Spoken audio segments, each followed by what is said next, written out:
आज के हमारे इस वीडियो का topic how to identify the KV of transmission line, मतलब कि हमारी जो ट्रांसमिशन लाइन है ये ट्रांसमिशन लाइन कितने केवी की है इसे हम कैसे पता करेंगे। तो दोस्तों किसी भी ट्रांसमिशन लाइन के अगर हम वोल्टेज पता करना चाहते हैं तो ये कई सारे फैक्टर के ऊपर डिपेंड करता है, लेकिन इस वीडियो के अंदर मैं आपको डायरेक्ट कुछ लिस्ट दे दूंगा जिसकी मदद से आप डायरेक्ट किसी भी लाइन को देखकर उसके आप वोल्टेज को पता कर पाओगे। और साथ ही साथ इसी वीडियो के अंदर जो लिस्ट मैं आपके साथ में शेयर करूंगा आखिरकार वो किस तरीके से किन फैक्टर के ऊपर डिपेंड करती है वो भी इसी छोटे से वीडियो के अंदर हम जान लेंगे। तो बिना ज्यादा देख रहे आज के छोटे से वीडियो को स्टार्ट कर लेते हैं। दोस्तों वीडियो के स्टार्टिंग में अगर हम सबसे पहले हमारे टॉपिक के ऊपर आ जाए कि कैसे आप किसी भी लाइन को देखकर आइडेंटिफाई करोगे उसके वोल्टेज, तो इसके लिए आपको जो ये इसका इंसुलेटर होता है जो कि हमारे इस ट्रांसमिशन लाइन और इस टावर को आपस में सेपरेट करने का काम करता है, इस इंसुलेटर को देखकर आप आपकी ट्रांसमिशन लाइन के वोल्टेज को पता कर सकते हो।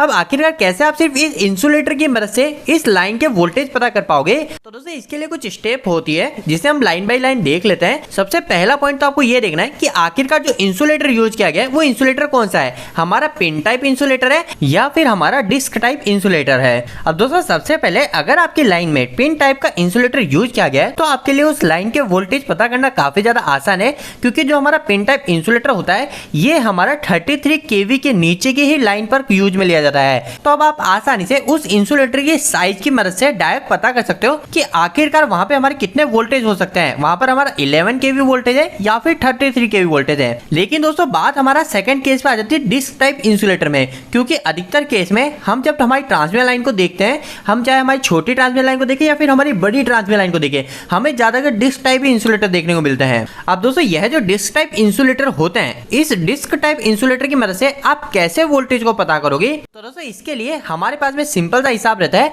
कि हम हमारी डिस्क को काउंट करके हमारी ट्रांसमिशन लाइन के वोल्टेज को पता कर सकते हैं। अभी आपके सामने जो ये ट्रांसमिशन लाइन दिख रही है, इस ट्रांसमिशन लाइन के अंदर हमारे 8 इंसुलेटर का उपयोग लिया गया है। अब ये जो 8 इंसुलेटर होते हैं, इस इंसुलेटर के नंबर से आपको पता चल सकता है कि ये हमारी 132 केवी की लाइन है। लेकिन दोस्तों यहाँ पर कई लोग बात करेंगे कि आखिरकार ये नंबर कहां से आता है। जो भी अभी हमने बात करी कि 8 डिस्क है तो इसका मतलब 132 केवी की लाइन है, ये 8 डिस्क का नंबर कहां से आया इसके ऊपर भी अभी हम बात करेंगे। लेकिन उसके पहले हम सभी डिस्क के बारे में जान लेते हैं कि आखिरकार अगर कितने डिस्क है तो उस समय हम उसे कितने केवी की कितने वोल्टेज की लाइन समझे। तो दोस्तों यहाँ पर सिंपल सी बात है, अगर आपको सिर्फ एक ही डिस्क देखने को मिल रही है तो हम वहां पे डायरेक्ट बोलेंगे कि वो हमारी 11 केवी लाइन है। लेकिन अगर वहां पर आपको 2 डिस्क देखने को मिल रही है तो उस केस में भी अधिकतर केस में चांस यही होंगे कि वो भी हमारी 11 केवी की ही लाइन है। लेकिन अगर इसके बाद में अगर वहां पर 3 डिस्क लग रही है तो उस केस में वो हमारी 33 केवी की लाइन होगी। अगर हमारे 4 डिस्क लग रही है तो उस केस में वह भी हमारी 33 केवी की ही लाइन होगी। ऐसा नहीं कि 4 डिस्क में आप सोचो कि वो हमारी 66 केवी की लाइन है। अगर आपको 4 डिस्क दिख रही है तो वो भी हमारी 33 केवी की लाइन होगी। अब यहाँ पर कई लोग ये भी क्वेश्चन करेंगे कि आखिरकार 3 में भी 33 केवी और 4 में भी 33 केवी, ऐसा क्यों। तो दोस्तों यह जो डिस्क होती है ये हमारे कई सारे फैक्टर के ऊपर डिपेंड करती है। इसमें हमारा सबसे पहला फैक्टर तो होता है कि आखिरकार हमारा वोल्टेज कितना है, हमारा जो वायर है इस वायर में कितना वोल्टेज फ्लो हो रहा है। उस वोल्टेज की रेंज के आधार पे हम यहाँ पे डिस्क की साइज को बढ़ाते या कम करते हैं। लेकिन इसके अलावा और भी कई सारे पॉइंट आते हैं, जैसे कि हमारा एटमॉस्फेयर कैसा है, हमारा जो एक ट्रांसमिशन लाइन है, ट्रांसमिशन लाइन जिस जगह वहां का वातावरण कैसा है, इसके अलावा हमारे उस लाइन के सर्ज वोल्टेज कैसा है। इस तरीके से और भी कई सारे फैक्टर होते हैं जिसके ऊपर हमारी डिस्क डिसाइड की जाती है। इन सभी को भी अभी हम आगे इस वीडियो में जानेंगे। लेकिन अभी हम बात करते हैं कि अगर आपकी ट्रांसमिशन लाइन में आपको 4 से ज्यादा डिस्क मतलब 5 डिस्क देखने को मिल रही है तो उस केस में अधिकतर चांस हो गया कि वो हमारी 66 केवी की लाइन है। इसके बाद में अगर आपको 6 डिस्क देखने को मिलती है तो वो भी हमारी 66 केवी की लाइन होती है। लेकिन अगर 7 डिस्क आपको देखने को मिलती है तो वहां पे अधिकतर चांस होते हैं कि वो हमारी 132 केवी की लाइन होगी। इसके बाद में अगर आपको 8 डिस्क देखने को मिलती है जो कि हमारा इस केस में, तो इसका मतलब भी यही है कि वो हमारा 132 केवी की लाइन है। इसके बाद में दोस्तों अगर आपको 12 डिस्क देखने को मिलती है तो इसका मतलब वहां पे चांस होता है कि वो हमारी 220 केवी की लाइन है। इसके अलावा दोस्तों अगर आपको 21 डिस्क या इसके आसपास की डिस्क देखने को मिलती है तो इसका मतलब है हमारा वो 440 केवी की लाइन है।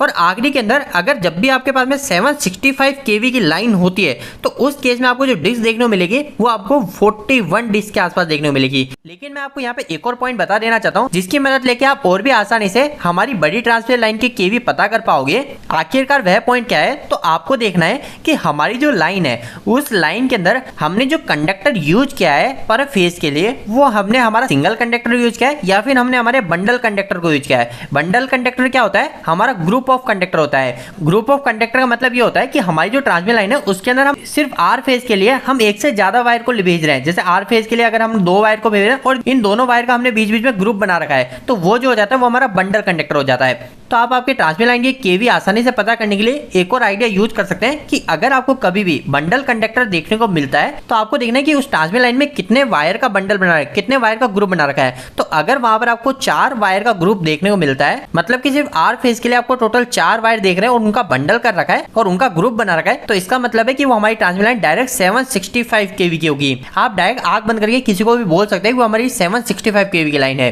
लेकिन सेकंड केस में अगर आपका जो ग्रुप ऑफ कंडक्टर है वह सिर्फ हमारा 2 वायर का ही बना हुआ है, तो इसका मतलब यह है कि वह जो हमारी ट्रांसमिशन लाइन होगी वो या तो हमारी 220 केवी की लाइन होगी या फिर हमारी 440 केवी की लाइन होगी। अब जैसे ही आपको ये नंबर मिल जाता है 220 या 440, तो इसके बाद में आप आसानी से डिस्क की संख्या को देख सकते हैं कि अगर हमारी डिस्क 20 के आसपास है, 21 के आसपास है, तो इसका मतलब हमारी वो 440 केवी की लाइन है। लेकिन अगर हमारी डिस्क बिल्कुल आधी है, 12 के आसपास है, तो इसका मतलब होगा कि वो हमारी 220 केवी की लाइन है। तो दोस्तों अभी तक हमने यह जान लिया कि आखिरकार हम कैसे किसी भी ट्रांसमिशन लाइन के वोल्टेज को पता कर सकते हैं सिर्फ उसको देखकर।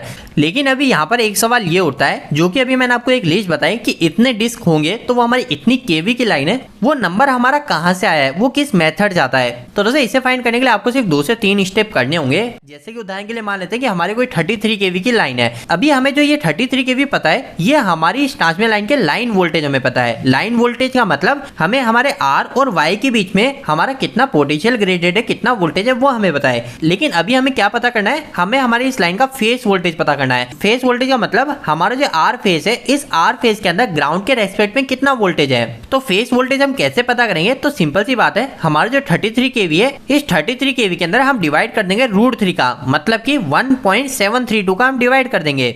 और जैसे हम इसे डिवाइड करते हैं तो हमारे पास में जो फेस वोल्टेज आता है वो हमारा लगभग 19 केवी के आसपास का आ जाता है। अब दोस्तों यह जो हमारे पास में 19 केवी फेस वोल्टेज आया इस लाइन का, इस 19 केवी के अनुसार ही हमें हमारे इंसुलेटर को लगाना होता है। यहाँ पर हम सिर्फ 19 केवी के आधार पर इंसुलेटर क्यों लगा रहे हैं, मतलब हम सिर्फ फेस वोल्टेज के आधार पर इंसुलेटर क्यों लगा रहे हैं? तो इसका सिंपल सा रीजन है कि हमारा जो इंसुलेटर होता है, ये इंसुलेटर क्या करता है, हमारे इस वायर को, जो हमारा ये एक वायर है, इस वायर को हमारे टावर से इंसुलेट करने का काम कर रहा है। तो अभी इस केस में हमारे इस एक वायर के अंदर कितना वोल्टेज है इस टावर के रेस्पेक्ट में, मतलब कि ग्राउंड के रेस्पेक्ट में, उसी के अनुसार ही तो हम इंसुलेटर को लगाएंगे। तो इसलिए जब भी हम हमारे ट्रांसमिशन लाइन में इंसुलेटर की बात करते हैं तो वो हम हमारे फेस के अकॉर्डिंग लेते हैं, यानी हमारा फेस वोल्टेज कितना है उसके अकॉर्डिंग लगाते हैं। तो दोस्तों सबसे पहली चीज तो यही हो गई कि आपको आपकी लाइन के फेस वोल्टेज को पता करना है। इसके बाद में आपको क्या करना है, हमारा जो भी फेस वोल्टेज आता है उस फेस वोल्टेज के अंदर आपको डिवाइड कर देना है 11 का। यह जो 11 नंबर है, ये हमारे एक डिस्क की कैपेसिटी होती है कि आखिरकार जो हमारी एक डिस्क है वह हमारे कितने वोल्टेज तक इंसुलेशन दे देती है।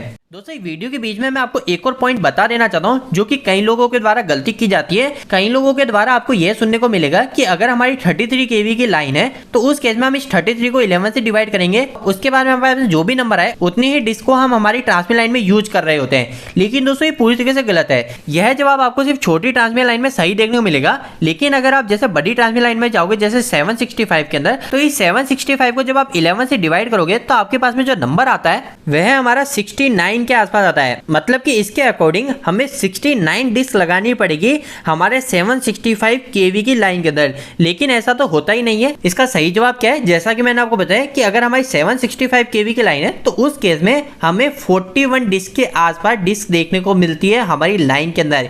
ये 41 थोड़ा ऊपर नीचे होता है, जो कि हमारा थोड़ा सर्ज वोल्टेज, एटमॉस्फेयर, इनके ऊपर भी डिपेंड करता है। लेकिन जो चांसेस होते हैं वो हमारे 41 के आसपास होते हैं। मतलब कि आपको 40, 42 इस तरीके की डिस्क देखने को मिलेगी, आपको 69 के आसपास डिस्क देखने को मिलेगी।